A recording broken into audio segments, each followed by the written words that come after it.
초록우 산어린이재단에 매달 소정의 금액을 후원하게 되었습니다. 이 모든 게 구독자, 시청자님 덕분입니다. 구독과 좋아요 감사합니다.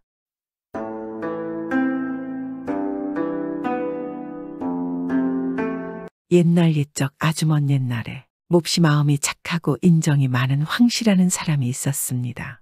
착하고 인정이 많아서 그런지 황씨는 어찌나 큰 부자였는지 그가 가진 재물이라든지 날마다 흔히 먹는 거라든지 크고 훌륭한 집까지 그 무엇이든지 나라 임금보다도 더 굉장한 것이 많았습니다.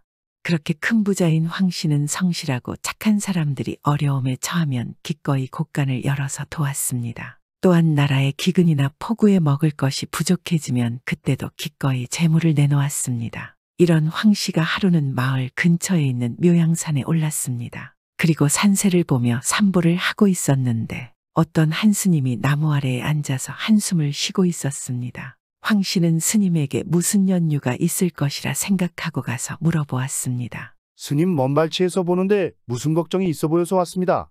무슨 안 좋은 일이 있습니까? 그러자 스님이 황씨를 한 번 보고는 다시 한숨을 쉬며 말했습니다. 시주님, 제게 큰 문제가 있으나 시주님께서 도와주실 수 없는 것입니다. 그러니 괜시리 걱정하지 마시고 가시던 길을 가십시오. 스님 혹여나 제가 뭐라도 도울 수 있는 것이 있을 수도 있으니 무슨 연유인지 말씀해 주십시오. 황씨의 끈질긴 물음에 스님은 연유를 말했습니다. 이곳에서 백리를 가면 소승이 부처님을 모시는 조그마한 암자가 있습니다. 절은 조그만하지만 그 근처의 마을에는 절이 없기에 마을 사람들이 자주 와서 불공을 드리곤 합니다. 그런데 3년 전에 산불이 나서 절이 모두 잿더미가 되었지요. 그래서 마을 사람들은 불공을 드릴 곳이 없어서 모두 힘들어했습니다. 일이 된 것은 저를 잘 돌보지 못한 소승의 잘못이라 생각하고 3년 전에 마을을 떠나서 시주를 받으러 이곳저곳을 다녔습니다. 저를 다시 지을 수 있는 돈을 마련하기 위해서였습니다. 그렇게 3년을 시주하러 다녀서 저를 지을 돈을 마련했지만 소승이 뭐에 쉬어서 그런 건지 이곳으로 오다가 그만 돈을 잃어버렸습니다. 아무리 찾아도 도저히 찾을 수가 없어서 이리 앉아서 한숨을 쉬고 있었던 것입니다. 그 말을 들은 황씨는 미소를 지으며 스님 그런 것이라면 제가 도울 수 있습니다. 제가 다른 건 몰라도 재물은 조금 가지고 있습니다. 스님의 절을 지을 수 있을 정도는 제가 도와드릴 수 있을 것입니다. 스님은 그 말에 어둡던 안색이 바뀌며 시주님 정말입니까? 부처님을 위해 절을 시주를 해주시겠습니까? 아, 이것도 다 부처님을 뜻인가? 여기서 시주님을 만나다니. 황씨는 스님에게 잠깐 기다리라 하고 얼른 집으로 가서 많은 돈을 가지고 와서 스님에게 주었습니다. 스님은 너무 많은 돈이라 반만이면 충분하다 하였지만 황씨는 혹여나 모르니깐 절을 더욱 크게 짓게 하라 했습니다. 그 말을 들은 스님은 영거푸 감사함에 합창을 하고는 떠나려 하다가 황씨에게 말했습니다. 시주님, 제가 보답할 것은 없지만 관상은 조금 볼 줄 압니다. 그래서 말인데 앞으로 10년 뒤에 시주님에게 큰 재앙이 생길 것입니다. 그런데 그것을 피할 방법은 없습니다. 황씨는 깜짝 놀라며 그럼 어찌해야 합니까? 그냥 당해야 합니까? 피할 방법은 있습니다. 지금 시주님에게는 어린 따님이 있을 것입니다. 예, 있습니다. 꽃분이라 5살의 외동의 어린 딸이 있습니다. 그러면 10년 뒤에 시주님에게 안 좋은 일이 생기면 따님의 말을 들으시고 그리하시면 재앙은 피할 수 있습니다. 그렇게 말하고 스님은 홀연히 사라졌습니다. 황씨는 스님을 찾고 불렀지만 더 이상 스님은 볼 수 없었습니다. 그리고 10년 후 인정 많은 황씨의 소문이 전국 각지에 났습니다. 임금님보다도 덕이 많고 복이 많아서 잘 차리고 산다는 것이 임금의 귀에 들어왔습니다. 임금은 너무 괘씸하게 생각이 들었습니다. 그래서 임금은 어떻게 하면 황씨를 없애버리고 그 많은 재산을 모두 빼앗아 버릴까 하고 여러 가지 꾀를 생각하였습니다. 그래서 기어코 한 꾀를 내어가지고 하루는 나라에 병사를 보내서 그 마음 착한 황씨를 잡아들였습니다. 아무 나쁜 일 한 것도 없고 꿈에도 죄를 진 일이 없어서 벼랑간의 영문도 모르고 붙잡혀온 황씨는 정신을 잃고 엎드려 있으니까 이놈 네가 네 죄를 모를까 하고 임금이 호령을 하자 아무 죄도 없습니다 하고 대답을 하고 싶었으나 그렇게 대답하면 더 큰 일이 날까 겁나서 그저 죽은 채 하고 그저 잘못했으니 살려주십시오 하고 싹싹 빌었습니다.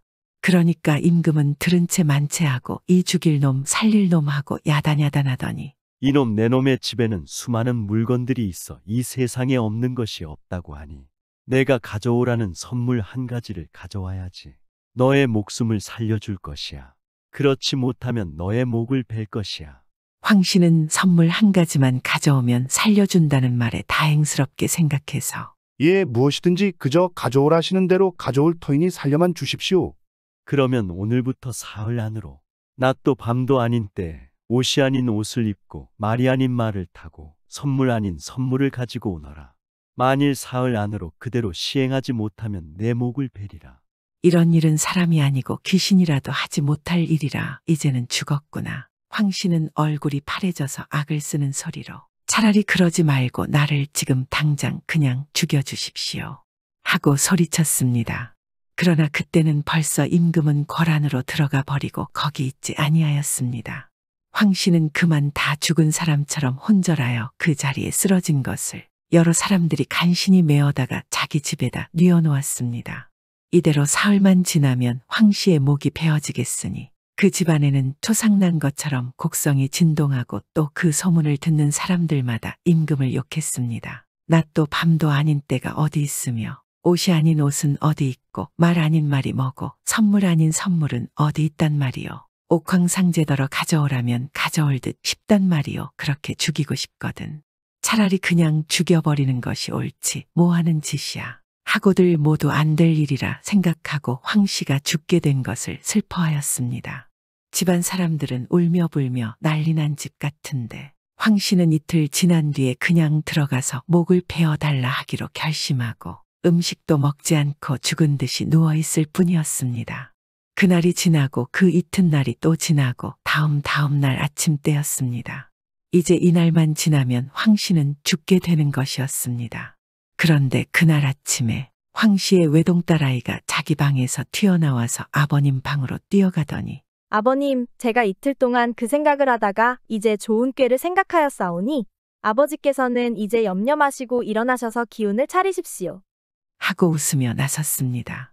황 씨는 어이가 없었습니다. 이 귀신도 행하지 못할 어려운 문제를 15살 먹은 어린 딸이 어떻게 해결하겠습니까? 그러다 문득 10년 전에 스님이 한 말이 생각이 났습니다. 10년 후 큰아를 입는다면 딸아이를 믿으라는 스님의 말이. 그래서 황 씨는 지푸라기라도 잡는 심정으로 어린 딸 꽃분이에게 이 일을 맡겼습니다. 꽃분이는 그날 저녁 때 대궐 임금 앞에 나왔습니다.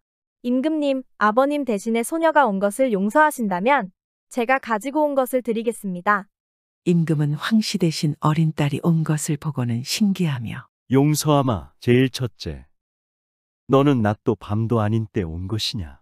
옷을 입은 것도 아니고 안 입고 온 것도 아니냐? 말 아닌 말을 타고 왔느냐? 하고 물었습니다. 예, 지금 해가 막 졌으니 낮은 아니고 아직 어둡지 아니한 황혼이오니 낮도 밤도 아닌 때 아닙니까? 옷 아닌 옷은 보시는 바와 같이 이렇게 그물을 휘감고 왔으니 그물이 옷은 아니로되 몸을 가렸으니 옷 아닌 옷이 아닙니까?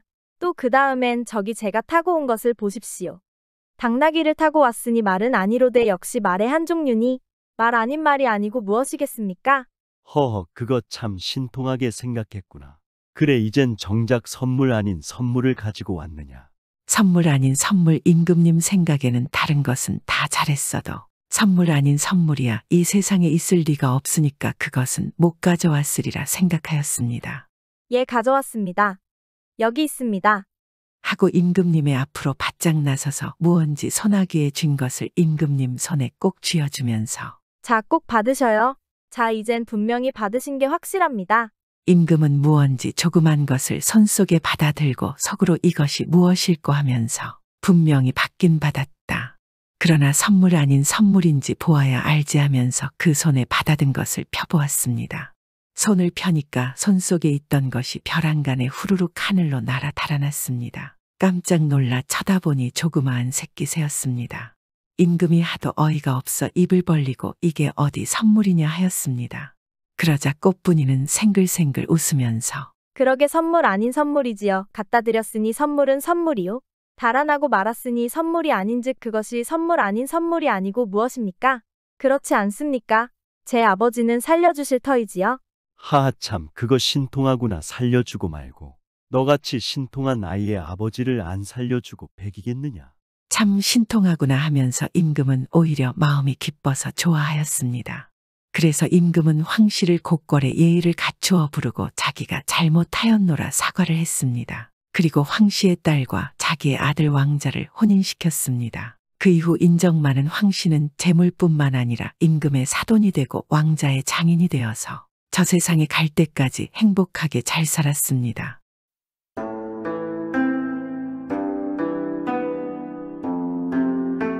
옛날 옛적 어느 마을에 칠복이라는 솜씨 좋은 대장장이가 살고 있었습니다. 칠복이의 대장간 앞에는 날마다 사람들로 북적거렸습니다. 질 좋은 칠복이의 물건을 구하려고 웃돈까지 얹어가며 구매하는 사람들도 있었습니다. 그러던 어느 날 칠복이가 이제 막 일을 시작하려는데 궁에서 나온 신하가 칠복이를 찾아왔습니다. 이복에 지금 나와 같이 궁으로 가세. 임금님께서 자네에게 무언가 일을 맡기실 것 같네. 칠복이는 그 말에 몹시 놀랐습니다. 아니, 임금님께서 소인에게 무슨 일이라도 있으신가요? 난들 알겠는가? 그런데 아마 자네 실력 때문이겠지. 우리나라에서 자네의 실력만큼은 제일 아닌가? 어서 서둘러 가세. 가보면 알지 않겠나? 아, 네, 알겠습니다. 금방 준비하겠습니다. 칠복이는 어안이 벙벙한 채로 급하게 신하와 함께 궁으로 향했습니다. 칠복이가 궁에 도착하니 신하는 임금이 계신 곳까지 안내하였습니다. 그리고 그곳에서는 임금이 칠복이를 기다리고 있었습니다. 칠복이는 임금을 보더니 바로 넙죽절하고는 고개를 들지 못하자 임금은 온화한 목소리로 말했습니다. 내 그대 철 다루는 실력과 명성은 익히 들은 바. 자네에게 긴히 부탁할 일이 있어서 불렀으니 그만 고개를 들거라. 임금의 말에 칠복이는 곧바로 일어나서는 옷을 가다듬었습니다.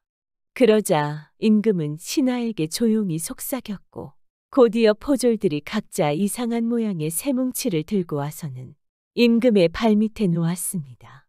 이복에 내 발밑에 있는 쇠뭉치들로 인간을 만들어주게. 보통의 평범한 조각상이어서는 안 되네. 정말로 살아있는 인간 말이야. 알겠는가? 말도 하고 몸 안에 피도 들어통하고 생각도 할 줄 아는 그런 철인간을 만들어야 하네. 임금의 말에 칠복이는 화들짝 놀라며 조심스럽게 임금의 얼굴을 살펴보았습니다. 그러면서 농담이겠지 하며 속으로 생각하였으나 임금의 표정을 보니 농담이 아니고 정말 진심으로 말하고 있음을 알게 되었습니다. 그렇게 자신을 멍하게 바라보는 칠복이를 보며 임금이 물었습니다. 왜 그리 안절부절을 못하는 게냐? 자신이 없는 것이냐? 아니면 내가 너에게 농담이라도 하는 줄 알고 대답을 못하고 있는 것이냐? 어서 대답을 하거라. 알겠습니다. 소인 임금님의 명을 받들겠습니다. 그래, 잘 부탁한다. 꼭 무슨 일이 있어도 임무를 완수해야 할 것이다. 칠복이는 대답을 하고 한 번 더 크게 절한 뒤 궁을 빠져나왔습니다. 궁에서 나오자마자 칠복이는 어쩔 줄을 몰라 하였습니다. 당연히 할 수 없는 일이니 걱정이 되지 않겠습니까? 아, 이거 큰일이네. 아니, 무슨 수로 그런 철인간을 만든다는 거야. 우선 집으로 돌아간 뒤에 생각을 좀 해보자. 칠복이는 터벅터벅 힘없이 집으로 돌아갔습니다. 칠복이가 궁에서 나오기가 무섭게 임금의 명을 받은 포졸들은 칠복이의 대장간에 쇠뭉치들을 옮겨 놓았습니다. 그리고 칠복이가 집에서 한참을 생각하고 있을 때 대문을 두들기는 소리가 들렸습니다. 뭐야? 설마 또 궁에서 사람이라도 나온 것인가? 내가 일을 하나 안 하나 확인하려고. 이거 참 큰일이구나. 칠복이가 벌벌 떨면서 밖으로 나가 문을 열어보았습니다. 그런데 웬걸 친구 석삼이가 술과 안주를 가지고 그를 빤히 쳐다보고 있었습니다. 아니, 석삼이 아닌가? 칠보가 잘 지냈는가? 아, 휴팔 떨어지겠네. 이 정도 챙겨왔으면 어서 들어오라고 말이라도 해줘야지. 자네 꼭 뭐에 홀린 사람 같구만. 오, 미안하네. 들어오시게. 그렇게 석삼이가 가져온 술과 안주를 함께 먹으며 칠복이는 조금은 기분이 나아지는 듯 했지만 이내 임금의 명이 다시 또 생각이 나서 그의 표정은 또 심각해졌습니다. 그러자 그런 칠복이의 표정을 보고 석삼이가 물었습니다. 아니, 이복의 친구, 뭔 일 있는가? 자네 얼굴이 아주 죽상이야. 어디 나에게 뭔 일인지 말이라도 해보시게. 우리 친구 아닌가? 괜찮네, 괜찮아. 걱정하지 말게나. 칠복이는 몇 번을 괜찮다고 하였지만 석삼이는 끝까지 물고 늘어졌고 어쩔 수 없이 칠복이는 오늘 궁에서 있었던 일들을 석삼이에게 털어놓았습니다. 아이 정말인가? 야 이거 아주 제대로 걸렸구만. 이래서 사람이 재주도 너무 뛰어나면 이렇게 힘든 일이 생긴다니까. 그 말을 들은 칠복이는 화를 내기 시작하였습니다. 이복의 친구, 지금 위로를 해주는 건가? 아님 염장을 지르는 건가? 나는 지금 아주 심각해 죽겠는데. 그러자 석삼이가 손을 내저었습니다. 그런 게 아니라 아이고 미안하네. 나도 이런 경우는 듣도 보도 못한 경우라 하도 어이가 없어서 그냥 농담이었네. 어휴, 이 상황에 농담이 나오나. 친구가 이런 난관에 봉착했는데 남일이라 이거지. 자네도 알다시피 지금 임금님이 그 어떤 분이신가. 겉으로는 백성들에게 온화하고 인자하신 것 같지만 본인과 관련된 일이나 약속만큼은 철두철미하신 분이 아닌가. 아이고 맞아. 그러고 보니 한 1년 전쯤인가. 그날 임금님께서 세공 장인을 불러다 목걸이를 만들라고 명한 일이 있었지. 근데 그때 그 목걸이가 마음에 들지 않자 임금님이 그 장인의 손을 못 쓰게 만들었다고. 다들 그 소리 듣고 어찌나 놀랐었는지. 그런 극악무도한 일을 저질러도 이 임금님이 이전 임금님보다는 국력을 잘 키우고 있으니 백성들도 뭐라 못하는 처제 아닌가. 칠복이도 이전에 그 세공 장인의 일을 알고는 있었지만 한동안 까맣게 잊고 있었던 상태였습니다. 그런데 다시 이 이야기를 들으니 그 다음 차례가 자신이 될 것만 같아 점점 불안해졌습니다. 누가 지금 그런 불길한 얘기나 듣고 싶은 줄 아는가. 아유, 정말 더 불안해지기만 하고 미치겠구만. 아 미안하네. 나는 자네가 너무 걱정이 되는 마음에 그만. 옳거니 이러면 어떻겠나. 그 새로 우선 틀을 만들어 놓은 다음에 그 안에 진짜 사람을 집어넣는 걸세. 어떤가 꽤 그럴싸한 방법 아닌가. 아이, 그게 무슨 말도 안 되는 소리야. 그걸 말이라고 하는 것인가. 아니면 그냥 도망가시게. 이 나라를 멀리 떠나라 이 말일세. 참 계속 듣자니 가관이구만. 내 어이가 없어서 참. 자 시간이 늦었으니 어서 돌아가게나. 친구 석삼이를 보낸 뒤 칠복이의 마음은 점점 불안해졌고 다음 날도 그 다음 날도 날이 갈수록 칠복이의 얼굴은 점점 여위어 가고 있었습니다. 이 위기를 극복할 방법이 정녕 없다는 말인가? 칠복이는 생각하고 또 생각하고 아무리 생각을 해봐도 마땅한 방법이 떠오르지 않았고 그저 매일 시간만 흘러갈 뿐이었습니다. 그러던 어느 날 저녁 칠복이는 심란한 마음에 혼자서 숲속을 거닐고 있었습니다. 그런데 그때 칠복이의 귓가에는 정말 빼어난 노랫소리가 들려왔습니다. 이럴 수가. 이 노랫소리는 뭐지? 이런 노래는 처음 들어보는구나. 참으로 대단하단 말이야. 칠복이는 자기도 모르게 들려오는 노랫소리에 반해 그쪽으로 걸음을 옮겼습니다. 그리고 숲속에 그림처럼 앉아서 노래를 부르고 있는 한 남자와 만나게 되었습니다. 칠복이가 그의 얼굴을 자세히 보았는데 이게 웬걸. 그는 바로 어릴 적 친하게 지냈던 먹새라는 친구였습니다. 아니, 저 친구 먹새 아닌가? 저 친구가 여기에 있었구나. 노래를 그렇게 좋아하더니 실력이 엄청나구나. 먹새라는 친구는 어린 시절부터 노래를 좋아하였습니다. 그런데 청소년기 시절에 갑자기 자신은 속세를 떠나 노래와 함께 인생을 살겠다며 마을에서 사라졌었습니다. 그런데 바로 이 숲속에 자연인이 되어 살고 있었던 것이었습니다.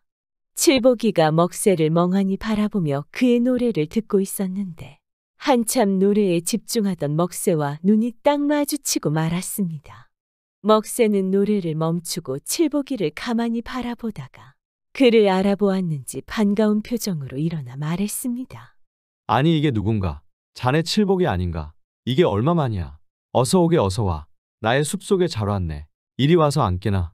마침 저녁 먹을 시간이니 같이 한술 뜨세. 나를 알아보겠는가 친구. 참으로 오랜만이구만. 칠복이는 마침 기분도 울적하던 찰나에 혼자 있는 것보다는 오랜만에 만난 친구와 함께하면 좋을 것 같아 그 호의를 거절하지 않았습니다. 칠복이는 먹새와 이런저런 이야기를 나누다 보니 그가 아주 자유로운 삶을 살고 있다는 것을 알게 되었습니다. 참으로 자네는 자연과 하나가 되었구만. 정말 편안해 보이는군. 그런가?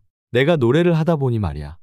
결국 이 자연의 모든 것이 다 노래더구만. 풀벌레 소리, 나무들이 바람에 흔들리는 소리, 물 흐르는 소리, 모든 것이 다 노래야. 그래서 나는 내가 좋아하는 노래 속에서 살고 있다고 보면 된다네. 칠복이는 진심으로 즐거워하는 먹새의 표정을 보며 비록 사람들과는 떨어져서 홀로 이 숲속에 살아가고는 있지만 본인이 만족하며 욕심 없고 여유롭게 살아가는 그의 모습이 부러워졌습니다. 아, 이복의 칠복이. 미안하지만 차린 건 많지 않네. 배고플 텐데 이거라도 좀 먹어보게. 그렇게 먹새는 나무 열매와 저장해 놨던 꿀, 그리고 채소 몇 가지를 가지고 와서는 칠복이에게 권했습니다. 나는 식탁도 의자도 없다네. 이 바위들과 나무들이 전부 내 식탁이고 의자들 아니겠나. 처음 접하는 자네는 조금 불편하겠지만 이해해주게. 칠복이는 임금님이 부탁한 일 때문에 한동안 제대로 먹지도 자지도 못했던 터라 먹새가 준비해준 식량들만으로도 충분히 기운을 낼 수 있었습니다. 그렇게 두 사람은 가벼운 저녁 만찬을 즐겼고 위로는 밝은 보름달을 배경 삼고 밑으로는 메밀꽃들을 배경 삼아 돌 위에 걸터 앉아서 이런저런 이야기를 나누었습니다. 그런데 그러다가 갑자기 칠복이가 미친 사람처럼 웃기 시작했습니다. 그 모습을 본 먹새는 궁금한 표정을 지으며 칠복이를 바라보았습니다. 너무 그런 눈으로 바라보지 말게. 너무 좋아서 그러네 좋아서. 오늘 정말 내가 이 숲에 잘 왔구만. 이렇게 오랜만에 자네도 만나고 또 이런 근사한 저녁과 지금 우리 눈앞에 펼쳐진 이 메밀꽃들과 저 보름달 빛 좀 보게. 정말 아름답지 않은가? 그런가? 나야 뭐 자주 접하는 광경이지만 자네는 처음 보니 오늘 구경 실컷 하고 가게나. 그래 알았네. 정말 고맙네. 그런데 말일세. 자네 뭐 고민이 있는가?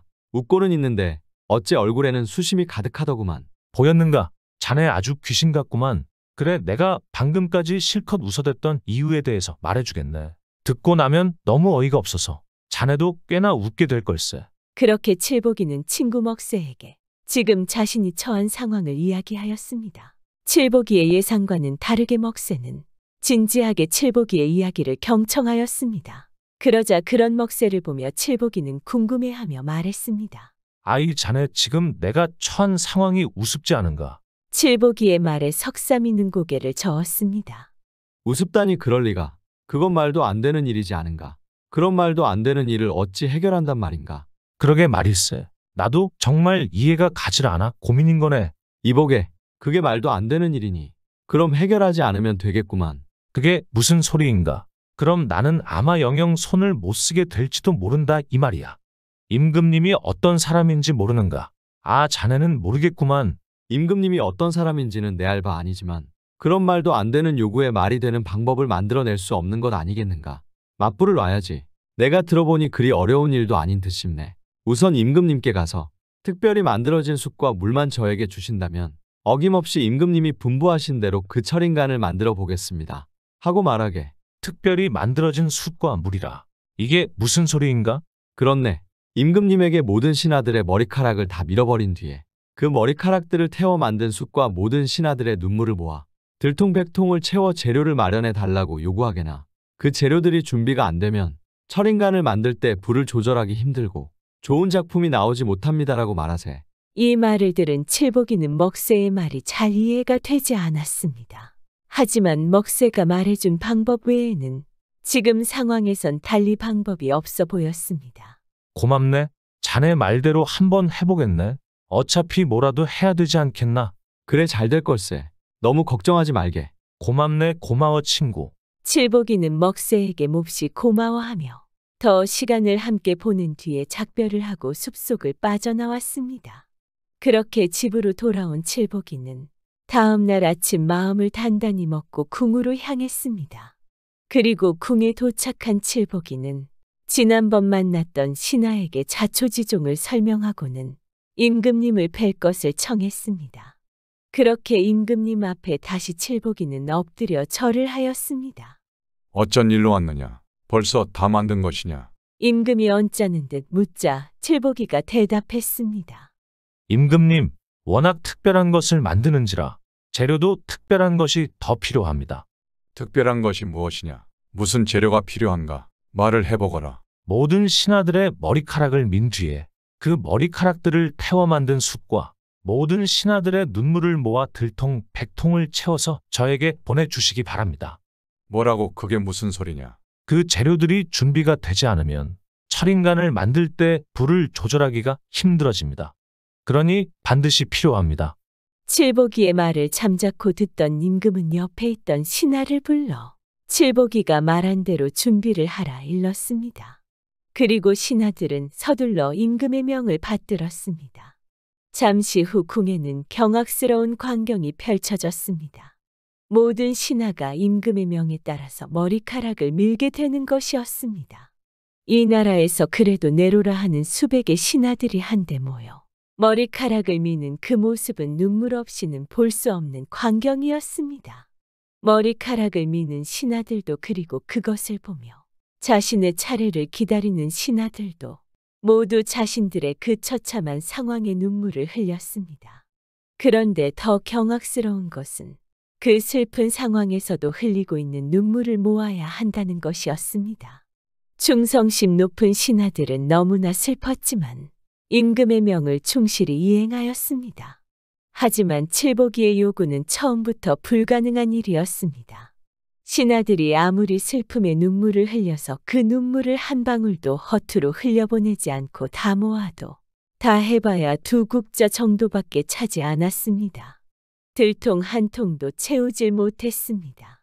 그리고 이 신하들의 소중한 머리카락을 태운 숯은 한 보따리도 채 모이지 않았습니다.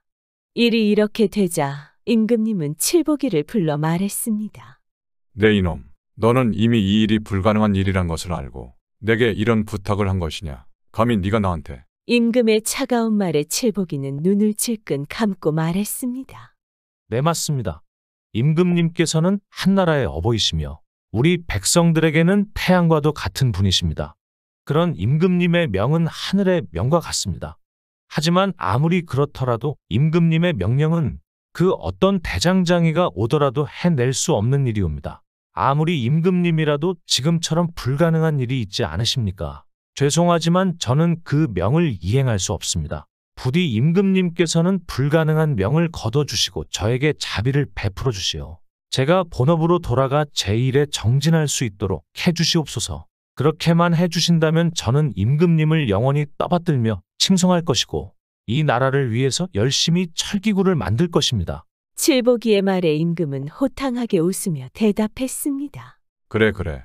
이 철인간을 만들라는 명은 사실 너에게만 명했던 게 아니었느니라. 그 말을 들은 칠보기는 어안이 벙벙해졌습니다. 네가 쇠를 다루는 일을 오래 했으니 내가 지금 나라의 군사력을 높이기 위해 철기와 철제 무기에 많은 관심과 투자를 하고 있다는 것을 어느 정도는 알고 있을 것이니라. 임금의 말에 칠보기는 연신 머리를 조아렸습니다. 임금은 계속 말을 이어갔습니다. 그리하여 나라 안에서 이름난 대장장이들을 수소문하였고 또 그들의 성품과 실력을 한번 알아보고자 이런 무지막지한 명을 내렸던 것이니라. 나는 그 재주도 중요하지만 불가능한 것에 불가능하다 말할 수 있는 굳은 심지가 있는 사람이 필요하다. 그런데 명을 받은 대장장이들은 하나같이 제대로 말을 하지 않고 다들 쓸모없는 무기나 이상한 조각상만 만들어 와서 짐의 심기가 매우 불편하던 참이었다. 그런데 이제야 내 눈앞에 내가 원하던 사람이 나타났구나. 너에게 이 나라의 철기 담당을 맡겨도 좋을 듯 싶구나. 그게 무슨 말씀이신가요, 임금님? 당황하는 칠보기를 보며 임금은 잠시 웃더니 신하들을 불러 모았습니다. 임금의 명에 따라 신하들이 모여들었습니다. 신하들의 머리는 모두 하나같이 반짝반짝 빛나고 있었습니다. 그들은 칠보기를 원망의 눈으로 바라보고 있었습니다. 그러거나 말거나 신하들이 모두 모이자 임금이 발표를 시작했습니다. 대장장이 칠보기를 앞으로 이 나라의 철기 담당 기능공으로 임명하는 바, 이 나라의 군사력 향상에 너의 실력을 유감없이 발휘해 보도록 하여라. 예상치 못했던 임금님의 말에 칠보기는 깜짝 놀라며 어쩔 줄 몰라 하였고, 그런 칠보기에게 임금님은 임명장을 하사하였습니다. 그렇게 며칠이 지난 후 칠보기는 궁의 관료가 되어 출근하기 시작했습니다. 하지만 자신들의 머리를 모두 밀게 한 칠보기를 신하들은 몹시 미워했습니다. 그리고 그런 여러 신하들의 마음을 칠보기도 이해하였습니다. 그래서 칠복이는 하루도 거르지 않고 머리를 민 신하들을 찾아다니며 진심으로 사죄를 하였습니다. 또한 자신의 머리도 함께 밀어서 그들에게 미안한 마음을 표현하였습니다. 그러자 신하들은 점차 칠복이를 용서하게 되었고 자신들과 같이 머리를 밀어 반짝이는 칠복이를 조금씩 동료로 인정해 주었습니다. 나라 안에 내로라 하는 신하들이 모두 머리를 밀고 다니게 되니 신기한 일이 벌어졌습니다. 수많은 나라의 백성들이 그것을 따라하며 머리를 밀기 시작한 것이었습니다. 그야말로 유행 아니 대유행이었습니다. 아, 이복의 자네 아직도 머리를 안 밀었나? 요즘 머리를 싹 다 미는 게 유행이라네. 그리고 내로라 하는 고관대작들도 다 머리를 밀었다니까. 그게 머리를 밀어서 복을 받아서 그런 거래. 아, 정말 그럼 나도 밀어야겠네. 그렇게 이 나라의 대부분의 백성들은 머리를 밀게 되었습니다. 일이 그렇게 되자 신하들 중에 더 이상 칠복이를 원망하는 사람은 아무도 없게 되었습니다.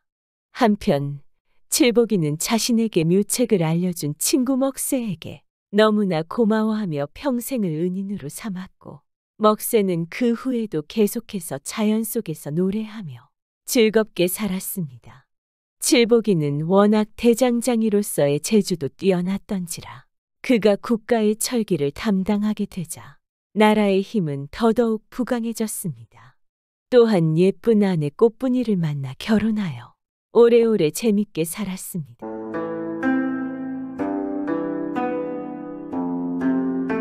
옛날 옛적 신라시대 때 금광가야의 병에 걸린 늙은 왕이 있었습니다. 왕은 자신의 병을 알고 혼자 생각을 하였습니다.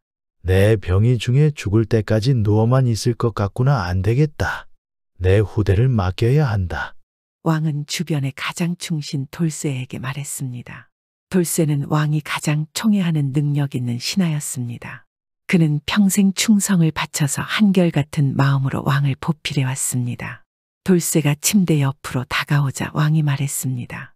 충직한 돌쇠의 아짐은 아무래도 멀지 않은 것 같다. 다만 내 아들이 걱정이구나. 한참 철없는 나이인지라 자기 마음을 혼자 추스르지도 못할 걸 생각하니 그러니 자네가 내 아들의 양부가 되어주고 알아야 할 것들을 다 가르쳐 주게나. 그리 다짐해 준다면 난 편안히 눈을 감을 수 있겠구나. 그러자 돌쇠가 대답했습니다. 제 목숨을 다해 왕자님을 저버리지 않고 충심으로 보필하겠습니다. 이 대답에 늙은 왕이 좋아하며 말했습니다. 난 이제 두 눈을 감아도 여한이 없도다. 내가 죽은 다음 왕자에게 이거란을 모두 보여주게나. 모든 방, 모든 창고 안에 보관되어 있는 모든 보물들까지 다 보여주게나.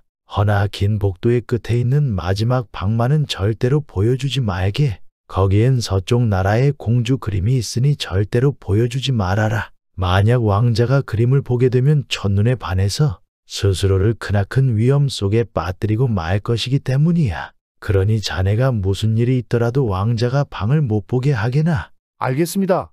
어떠한 일이 있더라도 폐하의 말을 따를 것입니다. 왕은 더는 여한이 없는 듯 잠시 후 그대로 숨을 거두고 말았습니다.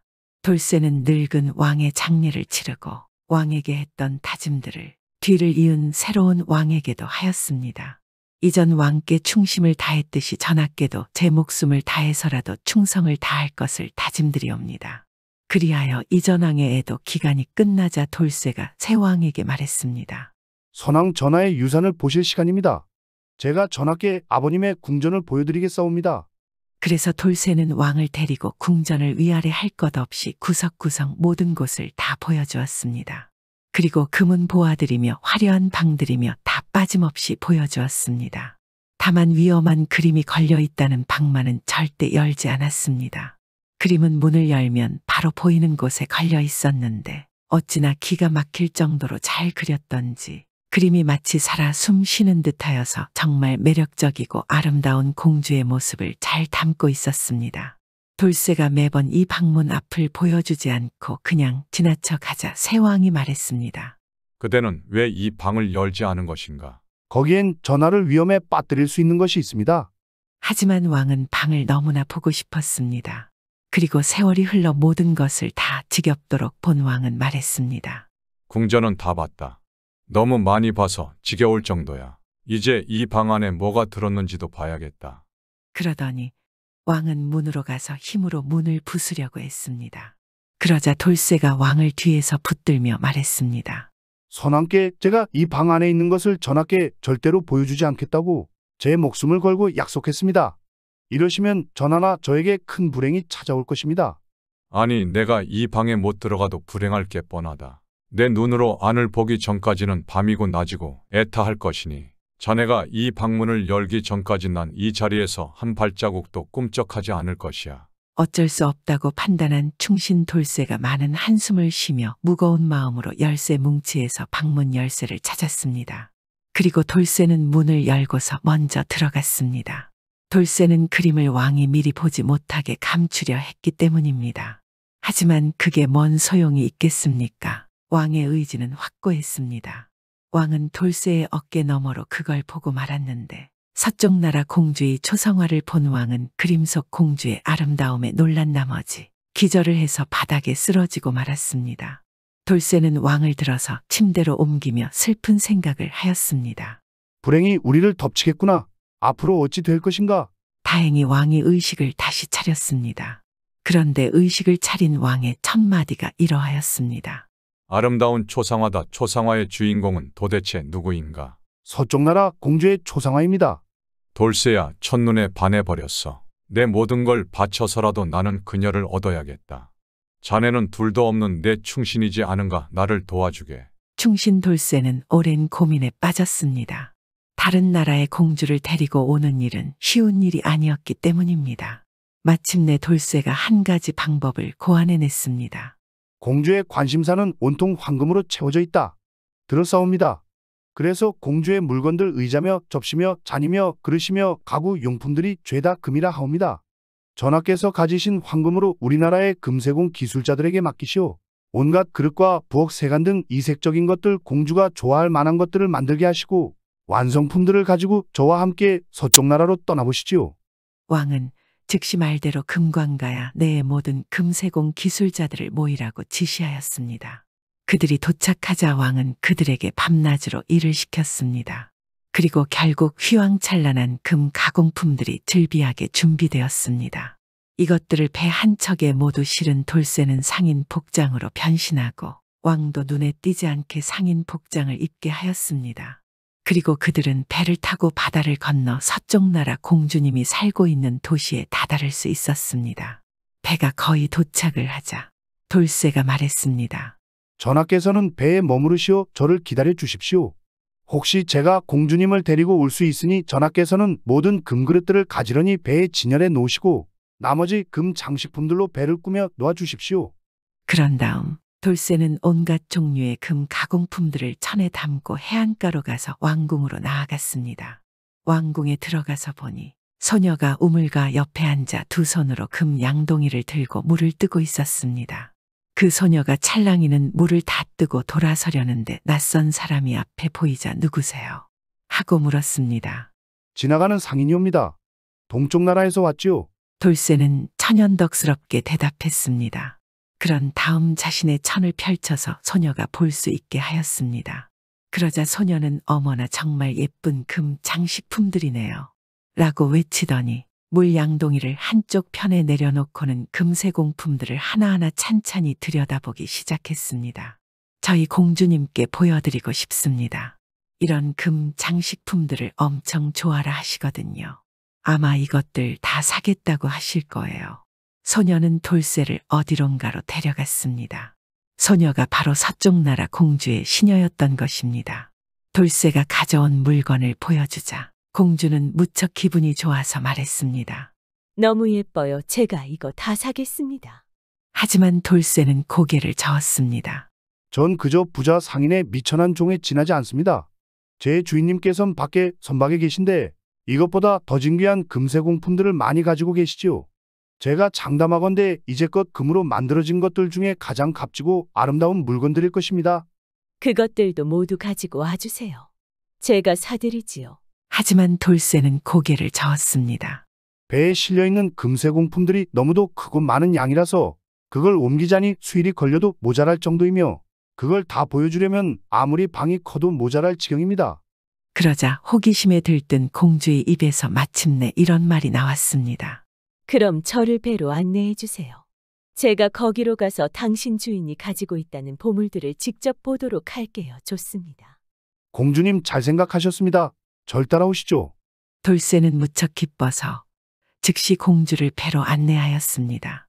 그림보다 실물이 훨씬 예쁜 공주를 본 왕은 정신을 잃을 정도로 감탄했습니다. 공주가 배에 오르고 왕이 공주를 배 안으로 안내하였습니다. 하지만 돌쇠는 그들을 따라서 선내로 들어가지 않고 뒤로 물러나 항해사에게로 가서 배를 즉시 바다에 띄울 것을 명령했습니다. 배 안에서는 왕이 공주에게 황금 그릇이며 처음 볼 만한 갖가지 금세공품들을 보여주고 있었습니다. 그 수많은 세공품들을 몇 시간에 걸쳐 들여다보느라 공주는 너무 좋아서 배가 육지 멀리 항해하고 있다는 사실도 몰랐습니다. 마침내 그것들을 모두 다 구경한 다음 상인으로 변장한 왕에게 감사 인사를 하고 집으로 돌아가려고 배의 측면으로 가보니 육지는 까마득히 멀리 보이고 배는 돛을 나부끼며 망망대해를 빠르게 가로지르고 있었습니다. 안 돼, 이럴 수가. 속았구나. 한눈 팔다. 이 상인의 계략에 빠지고 만 거야. 이럴 바에야 차라리 죽고 말겠어. 공주는 그대로 바다에 뛰어들려 하였습니다. 그러자 왕이 공주의 손을 붙잡으며 말했습니다. 저는 상인이 아닙니다. 저는 바다 건너 아주 큰 나라의 왕입니다. 제가 미처 헤아리지 못한 점이 있어 그대에게 심려를 끼쳐드렸다면 그건 당신에 대한 제 사모하는 마음이 과했기 때문입니다. 전 당신의 초상화를 보자마자 한눈에 반해서 기절하고 말았을 정도입니다. 당신을 만나기 위해 이 먼 길을 온 것입니다. 그 달콤한 말을 듣자 이 황금 나라의 공주도 어느새 마음이 누그러지고 말았습니다. 마음의 안정을 찾자 공주는 왕과 이런저런 대화를 나누었고 어느새 두 사람은 급속도로 가까워졌습니다. 그리고 공주는 왕의 아내가 되는 것에 흔쾌히 동의를 하였습니다. 배가 망망대해를 건너 앞으로 나아가고 있는 동안 돌쇠의 눈에 큰 두 마리 구간조가 날아와 배 갑판 위에 앉아 있는 것이 보였습니다. 돌쇠는 정신을 바짝 차리고 구간조들이 이야기 나누는 것을 들어봤습니다. 돌쇠에겐 특별한 능력이 있었는데 바로 새나 짐승들이 말하는 것을 이해할 수 있는 능력이었습니다. 그의 그런 능력을 모르는 이 구간조들은 안심하고 새들의 언어로 대화를 나눴습니다. 첫 번째 구간조가 말했습니다. 왕이 황금나라 공주를 데리고 집으로 가나 보네. 그렇다더군. 하지만 아직 그녀를 설득하지 못했다던데. 못하긴 뭘 못해. 지금 저렇게 배 안에서 공주가 왕 옆에 같이 앉아서 웃고 있잖아. 그러자 첫 번째 구간조가 고개를 갸우뚱하였습니다. 그럼 그게 왕에게 좋을까? 그들이 항구에 도착하면 말이야. 밤새 말 한 마리가 왕을 마중 나올 거야. 그럼 젊은 왕은 말을 당장 타고 싶어 할걸. 그리고 자기의 기마술을 공주에게 뽐낼 거야. 하지만 왕이 말의 등에 올랐다가는 미친 듯 내달리는 말 때문에 공중으로 나가떨어져 왕은 두 번 다시 공주의 얼굴을 못 보게 될 건데 그럼 그게 왕에게 좋은 거냐고. 그러자 두 번째 구간조가 놀라 물었습니다. 아이 정말이야. 그럼 그거 벗어날 수 있는 방법이 있는 거야.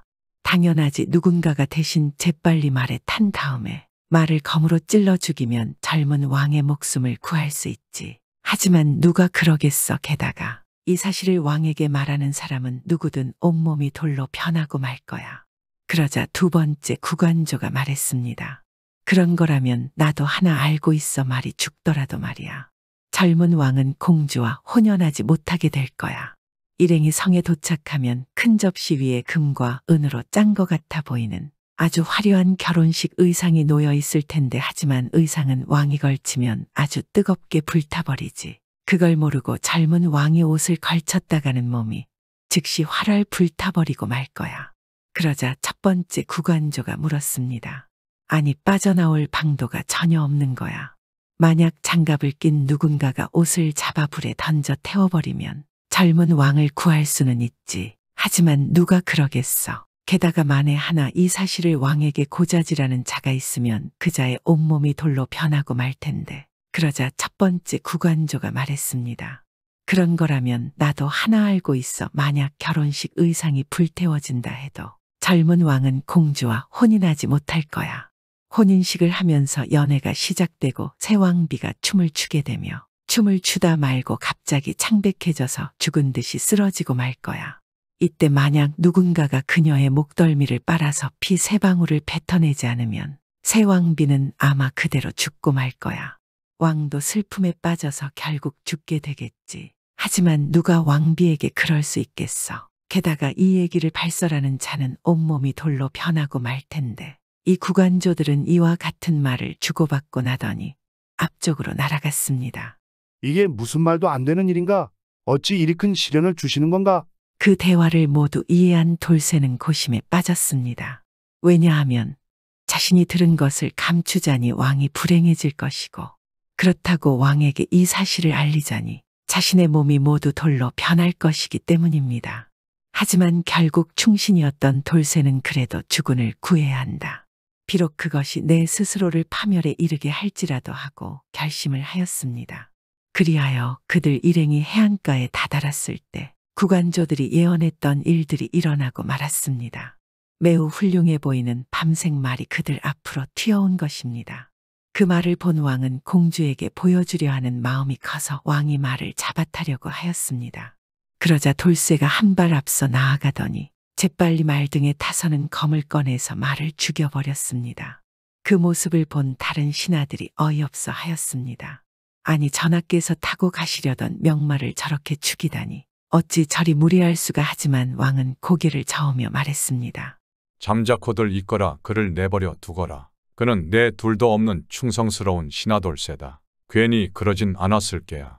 그리하여 일행이 궁전에 도착하자 홀에 큰 접시가 하나 놓여 있었습니다.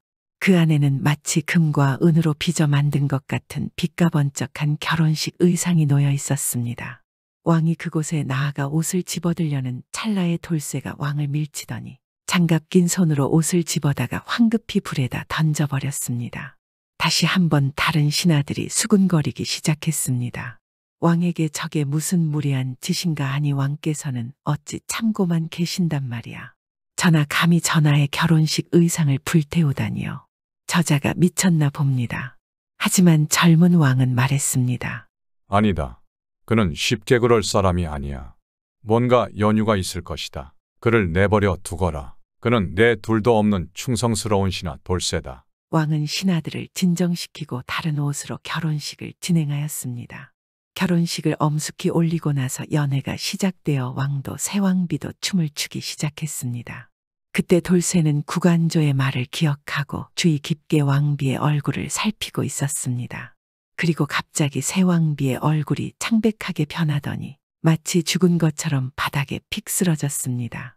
그 즉시 돌쇠가 황급히 왕비에게 달려가서는 그녀를 들어올려 침실로 들어갔습니다.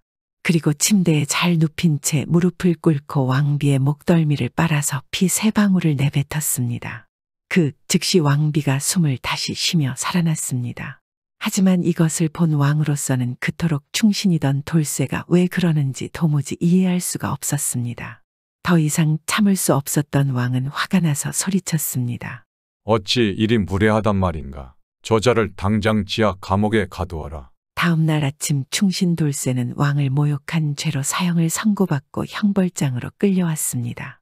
형벌장에서 형이 집행되려는 순간 돌쇠가 말했습니다. 어떤 죄인도 죽기 전에 마지막 말은 남길 수 있다고 들었습니다. 제가 그 정도는 할 수 있지요, 전하. 그러자 왕은 고개를 끄덕이고는 그렇다 무슨 할 말이 있느냐 하고 말했습니다. 그러자 돌쇠가 이어 말했습니다. 제게 내려진 판결은 부당합니다. 전 언제나 전하께 충심을 다했습니다. 뭐라고 네가 한 짓을 아직 모르는 것이냐. 돌쇠는 자신이 어쩌다 바다 위에서 구관조들의 대화를 듣게 되었는지 그리고 자신이 왕을 구하기 위해 그런 행동들을 할 수밖에 없었던 것을 모두 고백하였습니다. 그러자 왕이 소리쳤습니다. 그랬구만. 나의 둘도 없는 충신 돌쇠였구나. 나를 용서하라. 내 미처 그것을 알지 못했느니라. 여봐라, 당장 그를 풀어주어라. 하지만 돌쇠는 자신의 마지막 말을 마치고는 구관조들의 말처럼 갑자기 숨이 끊어지며 돌로 변하고 말았습니다. 아니 이럴 수가. 이게 무슨 일인가. 왕과 왕비는 돌쇠를 붙잡고 다시 그를 되돌려보려 하였으나 어쩔 도리가 없었습니다. 왕은 자신이 충신을 몰라본 것을 후회하며 돌로 된 돌쇠를 자신의 침실 곁에 갖다 놓게 하였습니다.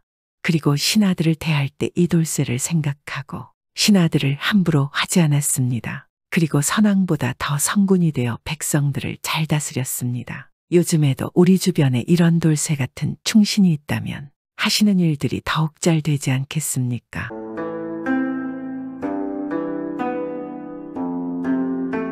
옛날 옛적 어느 마을에 아주 큰 부자인 황부자가 있었습니다. 이 황부자는 굉장히 넓은 땅을 가지고 있어서 땅에서 나는 수확이 어마어마하였습니다. 그는 또한 자신이 가진 땅만큼이나 마음도 무척 넓었습니다. 그래서 어려운 사람들이 그의 집을 방문하면 늘 아낌없이 베풀어 주었습니다. 그렇게 사람들을 도우면서도 많은 수확으로 재산을 잘 유지할 수 있었던 황부자는 걱정 없는 삶을 살고 있었습니다. 이런 황부자에게 스님이 찾아왔습니다. 스님은 황부자에게 많은 시주를 받고 있었고 그 보답으로 다른 마을 이야기를 해주었습니다. 황부자님 그동안 잘 계셨는지요? 제가 사주를 보면 황부자님의 팔자에는 늘 돈이 붙어 다니지요. 고맙습니다, 스님. 제 사주 때문에 이리 큰 재물을 모은 것이 아니라 많은 일꾼들이 절 도와주어서 그리 된 것이지요. 어찌 이 많은 재물을 저 혼자 벌 수 있겠습니까? 역시 황부자님께서는 부처님이나 다름없군요. 그래서 하는 말인데 청할 것이 있어서 왔습니다. 무슨 일이시죠? 제가 할 수 있는 것이라면 도와드리지요. 스님은 황부자에게 이야기를 꺼냈습니다. 지금 옆마을에는 흉년과 전염병으로 많은 사람들이 고통받고 있습니다. 농사를 지을 수 없으니 먹을 것이 없고 먹지를 못하다 보니 모두 아프거나 기력이 없습니다. 그나마 어른들은 괜찮지만 어린아이들이 더 고통을 당하고 있습니다. 그 말에 황부자가 놀랐습니다. 자신의 마을에는 항상 먹을 것이 풍족하고 모두들 농사가 풍년이라 기근을 걱정하지 않았기 때문입니다. 그래서 황부자가 스님에게 말했습니다. 아, 그런 일이 있었군요. 저는 모든 마을이 우리 마을처럼 모두 풍족하게 사는 줄 알았습니다. 그럼 제가 어떻게 도와주면 되겠습니까? 곳간을 열어서 그 마을 사람들을 도와줄까요? 그러자 스님은 고개를 저으며 말했습니다. 예, 당장 곳간을 열어서 그들을 구제해 줄 수는 있지만 그것은 임시방편입니다. 그럼 제가 어떻게 도와주면 되겠습니까? 황부자님의 가지고 계신 땅이 아주 많지 않습니까? 땅이 많기 때문에 농사를 지을 것도 많을 것이고 그러면 일손도 필요하지 않겠습니까? 그러니 옆마을 사람들에게 일자리를 주고 품삯을 주면 그들이 안정적으로 살지 않겠습니까?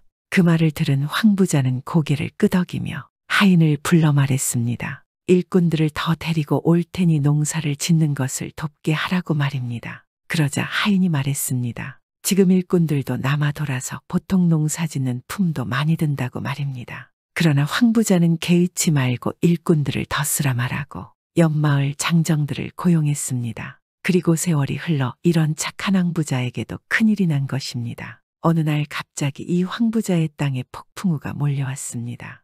그 바람에 땅의 모든 과수원이 몽땅 망가지고 말았고 그곳에서 키우던 가축들도 모두들 축사에 깔려 다치거나 죽게 되었습니다.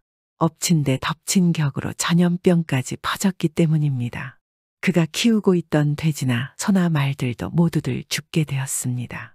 그러니 이 황부자는 자신의 밑에서 일하는 수많은 일꾼들에게 품삯을 줄 방법이 사라지게 되었습니다. 땅에서 일하는 일꾼들만 해도 수백이 넘었습니다. 농사만 제대로 되었더라면 일꾼들의 품삯을 챙겨주고도 돈이 남았겠지만 폭풍우와 전염병으로 순식간에 모든 수확이 사라진 상태에서 이 황부자가 일꾼들에게 품삯을 줄 방법이 없었습니다. 보통 부자들이라 하면 창고에 재산을 쌓아두고 비상시에 사용한다. 하지만 이 황부자는 창고에 재산을 쌓아두지 않고 그때그때 어려운 사람들을 돕고 시주를 받으러 오는 스님들이나 동양 오는 거지들에게 모두 나누어 주었으니 도무지 방도가 없었습니다. 이럴 수가. 내가 자네들의 품삯마저 챙겨줄 수 없는 형편이 되다니. 이건 너무나 미안하구만. 부자가 일꾼들에게 말하니 일꾼들이 대답했습니다. 아닙니다. 그동안 저희가 어려운 일이 있거나 무슨 일이 생기면 항상 제일 먼저 도와주신 분이 황 부자님하신데 어찌 그 한 달치 품삯이 문제겠습니까? 일꾼들은 그동안 황 부자에게 은혜를 입은 일이 많았기에 품삯을 받지 않아도 상관이 없다라 생각했습니다. 그러나 이 황 부자의 생각은 달랐습니다. 무슨 소리 자네들이 나의 땅을 위해서 한 달 동안이나 열심히 일한 것은 변함없는 사실이네. 그럼 나는 당연히 자네들에게 품삯을 주어야지. 기다려보게나 내가 곧 돈을 구해볼 것이니. 그렇게 황 부자는 그동안 자신의 도움을 받았던 다른 마을의 부자들을 찾아갔습니다. 이거 마을 최고의 부자 황 부자가 나에게 돈을 끌어오다니. 참으로 별일이구만. 다른 부자들은 그동안 너무나 시기하고 부러워하던 마을 제일의 부자 황 부자가 갑자기 그 꼴이 되었으니 겉으로는 안 되었다. 말해도 속으로는 무척 짤됐다고 생각했습니다. 그렇다고 황 부자에게 무슨 원한이 있었던 것이냐 하면 그런 것도 아니고 단지 자신보다 잘 사는 황 부자가 질투났었기 때문입니다. 그리고 그들 중에는 원한은커녕 오히려 황 부자에게 도움을 받았던 사람들도 꽤 많이 있었습니다. 어쨌든 그렇게 다른 부자들은 이 황 부자에게 돈을 꾸어주게 되었습니다. 황 부자는 꾼 돈을 가지고 집으로 돌아왔습니다. 그리고는 꾼 돈들을 일꾼들에게 모두 품삯으로 나누어 주게 되었습니다. 아니 어르신, 이 돈은 어디서 난 것입니까? 일꾼들이 이상하게 생각하여 묻자 황 부자가 태연하게 말했습니다. 아이 보게들 부자가 망해도 3년은 간다 하지 않던가. 내가 만약을 대비해서 다 마련해 둔 것이니 걱정하지 말고 밖에나. 황 부자가 일꾼들이 마음 불편해할 것을 염려하여 그리 거짓으로 말하니 일꾼들도 말을 믿고는 안심하고 돈을 받아 가게 되었습니다. 그렇게 황 부자는 다행히 일꾼들에게 밀린 품삯을 줄 수 있었습니다. 하지만 그 다음이 문제였습니다. 다른 부자들에게 돈을 꾼 것을 갚으려면 농사를 다시 지어야 하는데 농사를 다시 짓자니 또 많은 돈이 필요했던 것입니다. 그러니 더 이상 남은 돈이 없었던 황 부자는 달리 방법이 없어 그저 발만 동동 구르고 있었습니다. 다른 부자들은 그런 황 부자를 예의주시하였습니다. 아니 내 돈을 꿔가지고 가서는 갚을 생각이 없어 보이는데 그러게 아니 돈으로 일꾼 품삯을 다 줬다지. 뭔가 다른 부자들은 황 부자가 농사가 잘 되지 않는 것을 보고 황 부자가 꿔간 돈을 받지 못하게 될까봐 걱정하였습니다. 지난날 자신들이 황 부자에게 은혜를 받은 것은 모두 잊어버린 듯하였습니다. 그리고 결국 몇 주 뒤에 황 부자에게 돈을 꿔준 부자들이 황 부자에게 몰려갔습니다. 이보시오. 황 부자 보아하니 내 돈을 갚을 길이 없어 보이는데 이제 어찌할 거야? 내 돈 당장 내놓으시오. 내 돈도 내놓으시오. 부자들은 그렇게 황 부자에게 자신들의 돈을 갚을 것을 요구했습니다. 그러니 황 부자는 쩔쩔매며 어찌할 바를 모르다가 결국 방에 들어가서 자신의 땅 문서와 집 문서들을 가지고 나왔습니다. 이것들로라도 내 빚을 갚을 테니 다들 너무 노여워 마시오.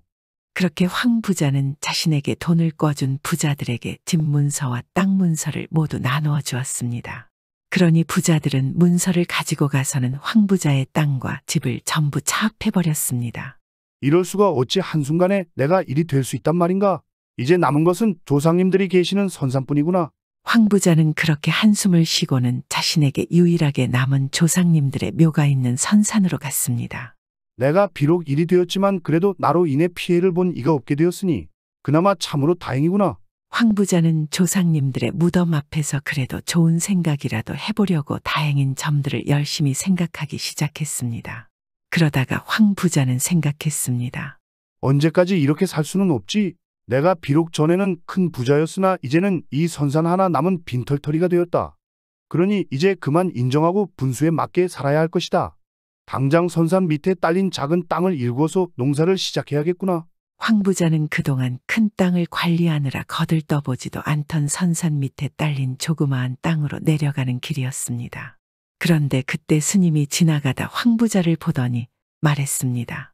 아니 황 부자님 아니십니까? 어인일로 이산 중에 계신 것이지요. 스님 오랜만입니다. 잘 지내셨지요? 저야 늘 부처님 덕에 잘 있지요. 이렇게 만나게 된 것이 참으로 다행입니다. 안 그래도 찾아뵈려고 가던 참이었습니다. 이번에 저희 절이 큰 태풍에 그만 무너지고 말았습니다. 절에 딱히 재산이 없어서 황 부자께 절을 다시 지을 수 있는 돈을 시주받고자 찾아가는 길이었습니다. 스님은 깊은 산속에서 내려오는 길이어서 황 부자가 망했다는 소식을 알지 못했습니다. 그러니 황 부자는 어찌할 바를 모르고 고민하다가 말했습니다. 스님 사실은 저도 일전에 큰 태풍을 만나서 모든 재산을 잃게 되었습니다. 다만 선산과 이 선산 밑에 딸린 작은 땅만이 남아있을 뿐입니다. 선산은 제가 감히 어찌할 수 없는 것이고 선산 밑에 딸린 작은 땅의 절반이라도 팔아서 스님께 드릴 테니 가져가시지요. 이것으로 될런지는 모르겠습니다. 황 부자가 그리 말하고는 그 땅의 절반을 팔아서 돈을 마련하여 스님에게 가져다 주었습니다. 그러면서 황 부자가 말했습니다. 스님 아무래도 마음에 걸리는군요. 아마 이 돈으로는 저를 다시 짓는 것이 턱없이 부족할 것입니다. 허나 제가 절반 남은 밭을 열심히 경작하여 계속 필요한 자금을 절로 보내줄 터이니 가셔서 일단 이 돈으로 급한 불을 꺼보시고 기다려보시지요. 그러니 스님은 감사의 절을 거듭하며 황 부자에게 하며 말했습니다. 황 부자님 정말 고맙고 또 고맙습니다.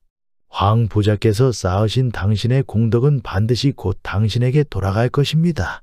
그러니 너무 걱정하지 마십시오. 스님은 말을 남기고 다시 산으로 돌아갔습니다. 아이 공덕이라 세상에 태어나 이 한 몸이 다른 이들에게 도움이 되는 것이 그것이 내 복이지 않겠는가? 황 부자는 그리 생각하며 절반 남은 땅을 경작하러 곡괭이를 들고 내려갔습니다. 황 부자는 그렇게 곡괭이로 반만 남아있던 땅을 일구던 중이었습니다. 그런데 갑자기 땅 밑에 흙이 아닌 웬 쇠붙이가 곡괭이에 부딪히는 소리가 들렸습니다. 아니 무슨 돌이라도 있는 건가? 돌소리는 아닌 것 같은데 뭐가 있는 것이지? 황 부자는 이상하게 생각하며 땅을 파보았습니다. 그러니 그곳에는 아주 커다란 쇠로 된 상자가 들어 있었습니다. 아니 이게 웬 상자인가? 왜 이런 것이 내 땅에 묻혀 있는 것인가? 황 부자가 상자 주변의 흙을 열심히 파내어 보니 드디어 상자의 뚜껑을 열 수 있는 손잡이가 나왔습니다. 황 부자가 상자의 뚜껑을 붙잡고 열어보니 상자 안에서 수많은 보물들이 나왔습니다. 아니 이게 다 무엇인가? 아이 세상에 어찌 이런 보물들이 내 땅속에 있었단 말인가? 황 부자는 놀라하며 안의 보물들을 살펴보았습니다. 어마어마한 양의 금과 은 보석들이 가득하였으니 그것들의 값어치는 황 부자가 이전에 가지고 있던 재산에 피할 바가 아니었습니다. 이 보물들은 100년 전에 오랑캐들이 조선에 쳐들어와 훔쳐모은 것이었습니다. 이들이 보물을 가지고 가다 조선 군졸들에게 쫓기니 땅에 묻어넣고 도망을 간 것입니다. 그런데 워낙 정신이 없어서 어디에다 묻어놓았는지를 전혀 알 수가 없었던 것입니다. 황 부자는 보물들을 내다 팔았고 돈으로 다시 옛날의 땅과 집을 되찾을 수 있게 되었습니다. 그리고 황 부자는 다시 커다란 땅에서 농사를 지을 수가 있게 되었습니다. 그러니 이 황 부자는 절을 짓는데 필요한 자금을 더 많이 지원해 줄 수 있었고 무너졌던 절도 곧 황 부자의 도움으로 원상복구가 되었습니다. 스님이 갑작스럽게 많은 돈을 보내온 황 부자에게 감사의 인사를 전하기 위해서 황 부자를 찾아왔습니다. 스님은 황 부자가 망했다는 소식을 들어 그의 집이 어디인가를 사람들에게 물으니 사람들이 말했습니다. 이 마을에서 가장 큰 집이 황 부자의 집입니다. 그가 최근에 다시 엄청난 부자가 되었습니다. 스님들이 말을 듣고 황 부자의 집으로 가보니 참으로 궁궐 같은 집에는 수많은 객들이 황 부자의 신세를 지고 있었습니다. 그것을 보고 스님이 말했습니다. 참으로 대단한 사람이로구나. 공덕을 쌓아 공덕이 자신에게 복을 가져다 주었는데 그 복을 다시 공덕을 쌓는 일에 사용하니 복이 곱절이 되어 돌아온 것이겠구나. 스님은 그러면서 황 부자가 곧 이 마을뿐 아니라 온 나라에서 가장 큰 부자가 될 것이라 하였습니다. 그런데 그로부터 얼마 후 정말로 황 부자는 자신이 은혜를 베푸는 사람들이 모두 여러 방면으로 잘 되고 그 사람들이 다시 황 부자의 일을 물심양면으로 도와주니 곧 나라에서 가장 큰 부자가 될 수 있었습니다. 그런 황 부자는 나라 제1의 부자가 된 뒤에도 늘 베풀고 어려운 일을 도우며 살았으니 그 이후 사람들은 선한 부자들을 황 부자라고 불렀습니다. 이번 이야기는 선한 부자의 이야기이지 않겠습니까? 요즘 우리들이 사는 세상의 부자들과 너무 많이 동떨어진 이야기인 것 같아 씁쓸합니다. 좀 더 많은 부자들이 이런 황 부자처럼만 되면 정말 좋은 세상이 될 것 같은데 구독은 공짜입니다.